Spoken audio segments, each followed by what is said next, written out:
Seja muito bem-vindo, seja muito bem-vinda a uma série de vídeos que a gente vai fazer aqui na Andrews, explicando um pouco mais sobre a gestão de tráfego. Se você ainda não me conhece, eu me chamo Lucas Couto, eu sou CEO e cofundador aqui da Andrews Agency e nós decidimos fazer uma série de vídeos aqui para explicar um pouco mais sobre esse mercado que nós trabalhamos, que nós atuamos. Então agora nós vamos fazer uma série com 2 vídeos, esse é o primeiro vídeo da série, em que nós vamos falar os 14 pontos que indicam se o seu gestor de tráfego está fazendo um bom trabalho. Beleza? A gente vai falar 7 pontos agora nesse primeiro vídeo e 7 pontos no vídeo da semana que vem. Por que isso é importante? Muitas vezes você, empresário, empresária, diretor do marketing, diretor de marketing comercial, gerente, não sabe se a sua equipe, se o gestor de tráfego que você contratou ou a agência que você contratou para fazer o tráfego da sua empresa está fazendo um trabalho profissional, ou você sente que os resultados não estão vindo da forma que você gostaria e você não sabe se eles estão pecando no trabalho que eles estão fazendo. Então nós separamos aqui para esse primeiro vídeo 7 pontos, 7 ações, 7 atitudes que esse gestor tem que estar fazendo para demonstrar que de fato ele está fazendo um trabalho profissional. Vamos lá, então agora eu vou compartilhar a tela do meu computador e aí vou explicar cada um dos 7 pontos. O primeiro ponto é que o gestor ele fez um processo de onboarding, não foi aquela coisa perdida, foi uma coisa bem pensada, bem estruturada, para pegar todos os acessos contigo das ferramentas de tráfego, não pegou as suas senhas, você coloca essa pessoa como administrador ou compartilha o acesso, e além dos acessos a pessoa fez aí o preenchimento de um briefing, e uma persona. Então a gente vai mostrar aqui na minha tela rapidinho o que é isso. Então primeiro aqui no exemplo, o que nós usamos aqui no dia a dia, não precisa ser exatamente igual, mas algo nessa linha. Nós usamos uma ferramenta aqui para controlar o onboarding do cliente. Então nós temos aqui todos os passos que nós temos que fazer, nós ou o cliente, durante a entrada, o início do contrato, ali, durante o início da prestação de serviço. Então tem tarefa por tarefa, depende de qual fonte de tráfego a gente vai atuar aqui, tem todas as tarefas, a gente coloca a data prevista, a gente coloca quem é o responsável, e aí conforme essa pessoa for fazendo, ele vai trocando o status, pode ver que tem alguns aqui como fazer, aí vai trocando, por exemplo, para feito, vai colocando a data aqui que foi realizado, tá? Tem as observações, então se for para o cliente aqui tem toda uma explicação do que fazer, se de repente é uma coisa que o cliente tem que fazer, E também aqui tem a parte dos anexos, tá? E aí quando a gente fala aqui do mapa de conteúdo, quando a gente fala aqui do briefing, basicamente pegar, qual que é o seu objetivo, como que você enxerga a sua marca, como que você quer que o cliente enxergue a sua marca, o que você gosta, o que você não gosta. Por exemplo, nós temos aqui essas metas que eu falei, do posicionamento da empresa, e a gente tem uma planilha de referências. Então aqui o empresário coloca o que ele gosta, por exemplo, perfis do Instagram, não precisam ser concorrentes, podem ser de outros nichos, e ele vai mencionar o que eu gosto e o que eu não gosto. Porque aí fica muito mais fácil na hora de nós propormos ações, a gente colocar ações mais assertivas. A gente não vai propor para o empresário uma coisa que não está alinhada com a marca dele, algo que ele não quer se posicionar assim. Então isso também já elimina o retrabalho. A mesma coisa com sites e blogs, a mesma coisa com canais de YouTube, páginas de Facebook, podcast e por aí vai. Tá? Outra coisa super importante, quais são algumas ideias de palavra-chave que se o cliente estivesse buscando no Google, com certeza seria o cliente para a sua empresa. Então aqui, esse trabalho a gente aumenta depois essa pesquisa de palavra-chave, se a gente for fazer, por exemplo, uma campanha de Google Ads, mas aqui o empresário ele traz uma base, porque ele já tem esse feeling, Então ele traz um inicial aqui de algumas palavras-chave. Olha, Lucas, se o cliente estiver pesquisando essas palavras-chave aqui, com certeza é o cliente que está no momento de compra, ou é o cliente que eu quero para o meu negócio, quero que ele chegue no meu site. Então, para isso que serve, e aí com base nisso nós pesquisamos mais, aumentamos a pesquisa aí de palavras-chave. E aí agora vem uma parte super importante que é a persona ou o avatar. Esses 2 nomes são usados aí no mercado, tá? E aí o que é importante aqui? Porque é aqui que a gente conhece como se comporta o seu cliente, Como se comunica o seu cliente. Então, como sente o seu cliente. Qual é a necessidade que faz ele chegar até o seu produto. E aí é super importante você como empresário nos ajudar preenchendo essa informação o mais detalhado possível, com base na experiência que tem, nos clientes que você já atendeu, porque isso vai fazer a nossa comunicação de marketing ficar muito mais afiada, muito mais assertiva. Quando a gente fizer uma cópia ali, uma legenda de um conteúdo de um anúncio, por exemplo, ou a comunicação de um anúncio, o cliente vai se conectar, ele vai perceber que nós estamos falando com ele. Então é por isso que é super importante a gente ter essas personas, tá? O que a gente indica aqui? Para começar, tá? De 1, no máximo 3 personas, tá? Comece com 1 a 3 personas no máximo, e aí depois, se você tiver mais alunos, mas o negócio tem 20, não, escolhe as 3 que mais compram, as 3 que mais você quer se comunicar, e aí conforme você vai evoluindo, você vai conseguindo ver que você está acertando como atrair aquelas pessoas, você começa a aumentar isso também. Tá? Então, basicamente a gente tem todo um processo aqui que guia o empresário, tem até o exemplo já preenchidas, E a gente pode fazer isso com ele numa call, né? Ou você pode fazer, por exemplo, durante, né, um tempo que você tem livre ali, mas preenchendo essa informação, porque isso ajuda muito a guiar as ações de marketing, principalmente a parte de comunicação e também para segmentar. Então a gente tem aqui, por exemplo, onde a pessoa costuma consumir conteúdo, né, com mais frequência. A gente tem aqui, por exemplo, quais marcas, quais palavras essa pessoa costuma utilizar mais, jargões, né, quais sonhos, quais os desafios, quais os medos e outras coisas, né, que ajudam, ó, por exemplo, objetivos e desafios aqui, que ajudam as pessoas a se conectar, né, e aí a gente consegue ser muito mais assertivo na comunicação. Segundo ponto que é super importante o gestor de tráfego fazer quando inicia a parceria é um plano de mídia, tá? O que é esse plano de mídia? É onde a gente elenca, né, qual que vai ser o investimento mensal, né, em quais canais, em que etapa do funil a gente vai fazer esse investimento, tá? Em quais fontes de tráfego. Então, um exemplo aqui, trouxe aqui um exemplo de um plano de mídia que nós fizemos, tá? Por exemplo, é um cliente aqui que investia R$17 mil, e aí nós temos a distribuição, né? O quanto vai para topo de funil, awareness, e quais plataformas de tráfego, né? Qual é o objetivo, né, dentro lá da campanha, quanto vai ser investido, né? Quanto é esse o total? Aqui algumas sugestões de segmentação. E a mesma coisa, outra fonte de tráfego no Google, para qual área da empresa, quanto vai para cada tipo de campanha, né? Ou aqui, por exemplo, para cada landing page, qual que é o orçamento, ideias de segmentação, tá? Mesma coisa aqui, meta, né? E se a gente tiver, por exemplo, LinkedIn, ó, aqui já é uma versão 2 já mais evoluída. Então, Instagram, LinkedIn, TikTok, é tudo ads aqui, né? Toda a parte de anúncio. Então, tem toda uma distribuição entre topo de funil e aqui embaixo, performance, né? Captação de lead, geração de negócios, vendas, etc. Então, a parte de performance aqui também. Então, tá tudo certinho, então tá tudo planejado e você sabe para onde vai, né? Como que tá essa divisão, não é o acaso. Não é uma coisa aleatória. E claro que você pode ir ajustando isso aqui todos os meses, mas isso tem um planejamento. Terceiro ponto que indica que seu gestor de tráfego está fazendo um trabalho profissional é se ele fez um planejamento de custo por lead, tá? Ou de ROAS, né? Ou uma meta, no caso, de custo por lead ou de ROAS, né? O custo por venda, por exemplo, que é o CPA, ou retorno sobre investimento em anúncios, tá? ROAS significa isso.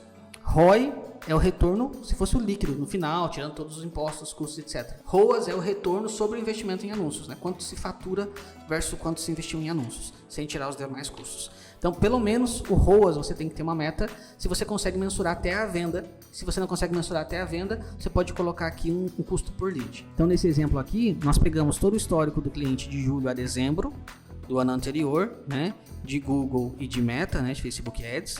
A gente viu quanto estava o custo por lead dele, e aí tem uma explicação aqui, depois se você quiser você pode pausar o vídeo aqui para ler, mas basicamente era a qualidade do lead que estava chegando, estava muito ruim, né, de uma agência anterior no caso. E nós fizemos um plano de ação, né, para melhorar isso, então a gente fez várias mudanças na comunicação, na segmentação, nas campanhas, reestruturamos tudo, e aí nós fizemos uma meta, né, e essa meta a gente trouxe 3 cenários, né, porque era muito difícil para nós determinar, vai ser tanto, né, o custo por lead. Então nós trouxemos 3 cenários, que é um cenário pessimista, né, um cenário realista e um cenário otimista.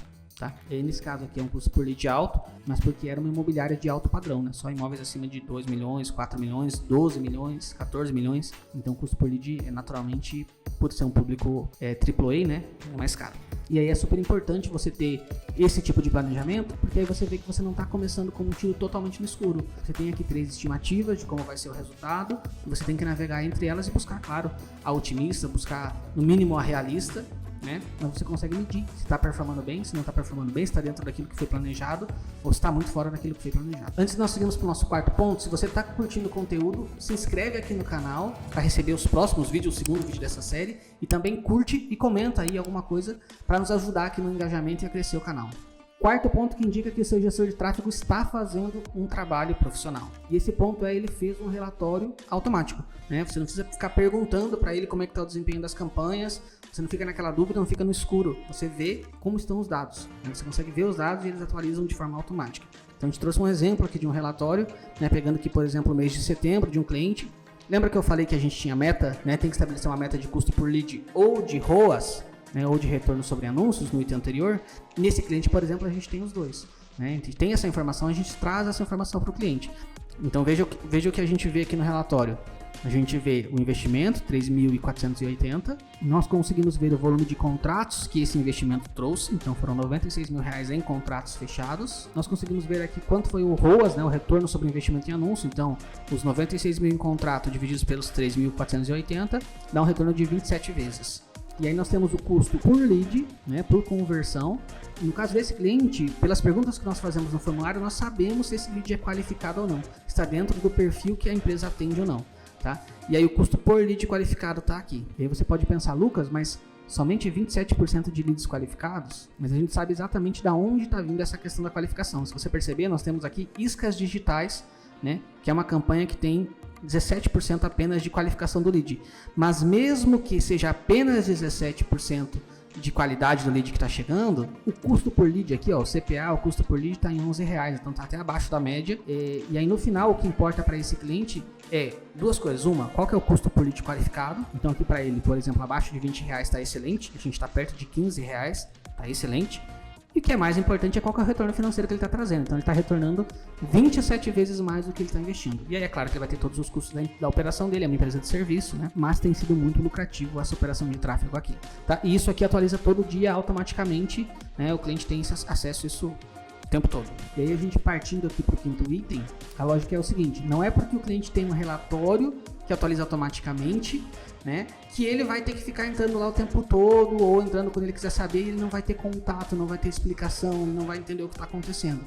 Então, além do relatório, que ele tem acesso 24 horas por dia, toda semana o gestor tem que enviar para o cliente um feedback, né? No nosso caso, nós enviamos um vídeo analisando o relatório, mostrando aonde foi bem, aonde não foi tão bem, quais são as ações que nós fizemos e quais ações que nós vamos fazer para trazer um resultado ainda melhor. Mas só de o gestor, por exemplo, dar um feedback, mandar um áudio, por exemplo, ou um texto explicando o que foi feito, como está o panorama geral, já é um grande ponto para o empresário. Tá? Então, o gestor não pode sumir e não pode ser o empresário indo atrás do gestor para perguntar como estão as campanhas. Então, o gestor tem que toda semana enviar um feedback. No nosso caso, nós enviamos um vídeo analisando o relatório, falando das ações que foram feitas e das próximas ações. O sexto item aqui são duas coisas que são muito básicas, mas que tem muito gestor e muita agência que não faz ou não faz direito.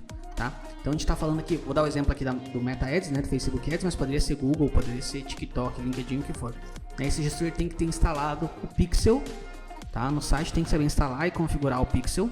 Tá? Lucas, o que é o Pixel? É um códigozinho que você coloca no site que vai rastrear e vai dizer para a Meta se o lead chegou no site ou não, quem converteu no site, quais páginas a pessoa visitou. Isso serve tanto para otimizar as campanhas, para que esse anúncio seja mostrado para pessoas que têm mais chance de converter, de comprar ou de virar um lead qualificado, quanto também serve para fazer remarketing depois e perseguir, o que a gente diz, né? Perseguir essa pessoa, mostrar outros anúncios para essa pessoa que de repente visitou o site e não converteu. E por incrível que pareça, tem muita agência e muito gestor de tráfego que não sabe configurar isso, ou não sabe configurar direito. E além do Pixel, hoje existe a API de conversões, né, que é uma alternativa ao Pixel, porque por exemplo, iOS 14 e alguns navegadores hoje estão barrando o Pixel, estão barrando essa informação do Pixel de chegar na Meta, né, ou de chegar no Google, ou de chegar no TikTok Ads ou no LinkedIn Ads. E aí surgiu a API de conversões, que é uma API que pega esses dados por trás, pelo servidor. Então, por exemplo, se o lead preencheu um formulário no seu site, o seu servidor é que vai enviar esses dados para a Meta saber que não é pelo navegador da pessoa, é por trás, né? Acontece pelo servidor, envia essa informação para a Meta para ela saber que esse lead converteu, quem foi esse lead, qual que foi a sessão que ele estava, etc. Então, essas duas coisas, o Pixel e a API de conversões, elas são instaladas e elas trabalham em conjunto para trazer mais assertividade, mais inteligência para as campanhas, menor custo por lead, maior ROAS, mais resultado para sua empresa. E o sétimo e último item desse vídeo de hoje, lembrando que você tem que se inscrever aqui no canal, porque eu vou soltar o próximo vídeo falando de outros 7 pontos que são super importantes também para mostrar que o seu gestor está fazendo um trabalho profissional. Então não se esquece de se inscrever aqui no canal e ativar o sininho das notificações. E o sétimo ponto é que esse gestor está constantemente enviando conteúdos sobre a área de atuação da sua empresa, ideias de criativo, ideias de anúncio, ideias de ações para vocês fazerem, ou uma pasta de referência, a gente costuma chamar isso no marketing de swipe file, né? Então uma pasta de referências de anúncios, ou de conteúdos, ou de ideias, estratégias para aplicar no seu negócio, para que isso traga mais resultado. Então eu tenho um exemplo aqui de como que é isso, né? Uma pasta muito simples, uma pasta pode ser no Google lá, no Google Drive, e aí a gente tem, nesse exemplo aqui, é um comércio de vinhos, né? Um e-commerce de vinhos. 45 criativos, né? 45 vídeos que performaram bem. A gente consegue rastrear isso, pesquisar isso, encontrar aqueles anúncios que estão rodando há mais tempo, por exemplo. Se ele está rodando há muito tempo, provavelmente ele está trazendo resultado. Não há certeza, mas provavelmente ele está trazendo resultado, né? Ou se ele teve um engajamento muito alto, né? Um volume de curtidas muito alto, um volume de comentários muito alto. Aí você vai ver os comentários, são comentários positivos, por exemplo. É uma indicação de que esse criativo está performando bem. Então nós temos um processo aqui que quinzenalmente ou mensalmente no máximo, nós temos que fazer toda essa pesquisa novamente e enviar para o cliente como ideias de conteúdos para a gente produzir. Eu sei que esses 7 itens parecem muito simples, mas existem muitas empresas, muitas agências ou muitos gestores que não fazem, simplesmente não fazem, né, ou não se dão ao trabalho de aprender ou de ter esse zelo, esse cuidado para ter essa comunicação com o cliente, para fazer o trabalho de uma forma profissional. Existem vários outros, eu vou trazer mais 7 no próximo vídeo, tá? E aí agora é o momento da gente bater um papo. Eu quero que você comente aqui embaixo no vídeo o que você, fora o que eu falei, o que mais você avalia num gestor, o que mais você acha importante avaliar no gestor de tráfego, ou o que mais você acha importante avaliar no gestor de tráfego, que é uma indicação de que ele tem feito um bom trabalho. Então agora é hora da gente bater um papo. Comenta aqui, eu vou tentar responder todo mundo do vídeo e te vejo na próxima semana. Até!